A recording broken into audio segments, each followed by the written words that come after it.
Crônicas do Amanhecer. Por Feijão, Centro Espírita Allan Kardec de Balneário Gaivota. Balneário Gaivota, 26 de outubro de 2025. Trump assina restabelecimento da pena de morte em Washington, D.C., parte 2. O presidente dos EUA, Donald Trump, Partido Republicano, assinou na quinta-feira, 25 de 2025, um memorando para restabelecer a aplicação da pena de morte em Washington, D.C. Estabelece diretrizes para o sistema judicial da capital norte-americana, permitindo que a chefe do Departamento de Justiça, Pam Bondi, e a promotora federal para o Distrito de Colômbia, Jeanine Pirro, solicitem a medida em casos específicos. De acordo com a CNN, Trump falou sobre a medida a repórteres no Salão Oval da Casa Branca. Se uma pessoa mata alguém, ou se mata um policial, uma autoridade, pena de morte. E, tomara, ela não fará isso, disse.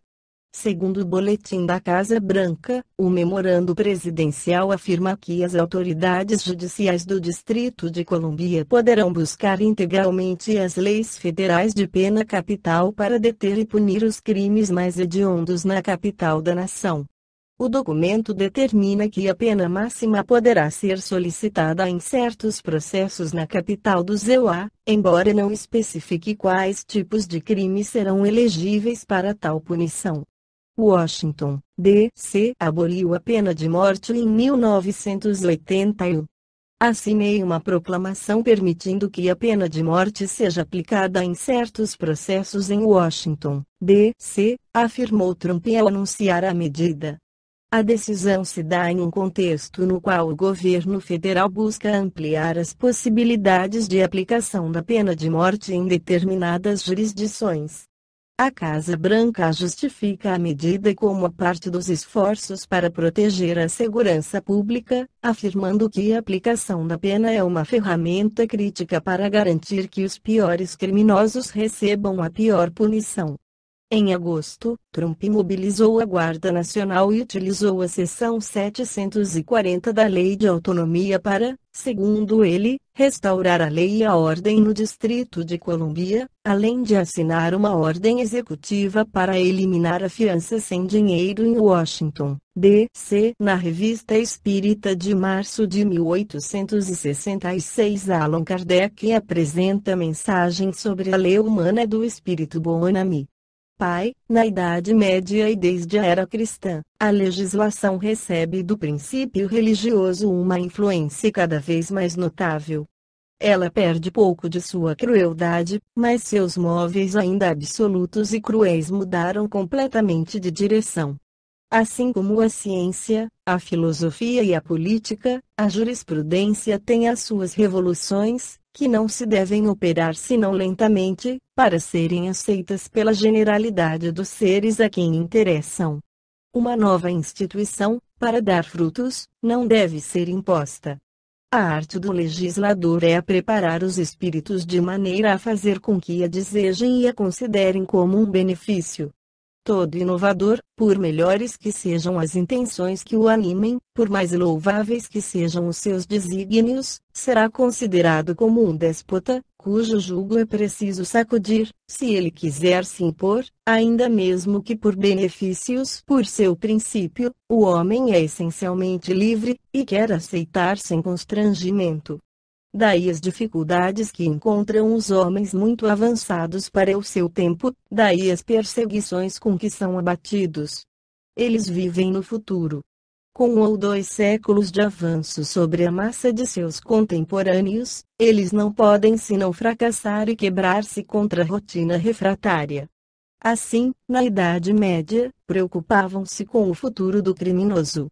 Pensavam em sua alma, e para levá-la ao arrependimento, apavoravam-na com os castigos do inferno, as chamas eternas que, por um arrastamento culposo, lhe infligiriam Deus infinitamente justo e infinitamente bom. Não podendo elevar-se à altura de Deus, os homens, para se engrandecer, o reduziam às suas mesquinhas proporções. inquietavam-se com o futuro do criminoso, pensavam em sua alma, não por ela própria, mas em razão de uma nova transformação do egoísmo, que consistia em pôr a consciência em repouso, reconciliando o pecador com o seu Deus. Pouco a pouco, no coração e no pensamento de um pequeno número, a iniquidade de semelhante sistema pareceu evidente. Eminentes espíritos tentaram modificações prematuras, mas que, nada obstante, deram frutos, estabelecendo precedentes sobre os quais se baseia a transformação que hoje se realiza em todas as coisas. Sem dúvida, ainda por muito tempo a lei será repressiva e castigará os culpados. Ainda não chegamos ao momento em que só a consciência da falta será o mais cruel castigo daquele que a cometeu. Mas, como vedes todos os dias, as penas se abrandam, tem-se em vista a moralização do ser, criam-se instituições para preparar a sua renovação moral, torna-se o seu abatimento útil a ele próprio e à sociedade. O criminoso não será mais a fera a ser expurgada do mundo a qualquer preço. Será a criança extraviada na qual deve ser corrigido o raciocínio falseado pelas más paixões e pela influência do meio perverso. O magistrado e o juiz não são os únicos responsáveis e os únicos a agirem neste mister. Todo homem de coração, príncipe, senador, jornalista, romancista, legislador, professor e artesão, todos devem pôr mãos à obra e trazer o seu óbolo à regeneração da humanidade. A pena de morte, vestígio infamante da crueldade antiga, desaparecerá pela força das coisas.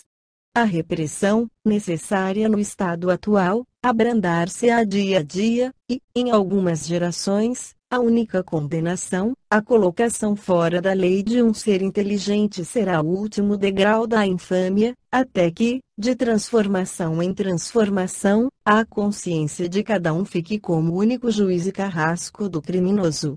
E a quem deveremos todo esse trabalho? Ao Espiritismo, que desde o começo do mundo e por suas revelações sucessivas, como o mosaísmo, cristianismo e espiritismo propriamente dito.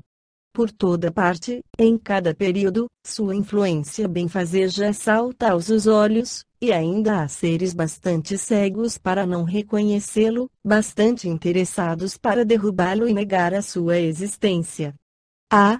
Esses devem ser lamentados, porque lutam contra uma força invencível, contra o dedo de Deus.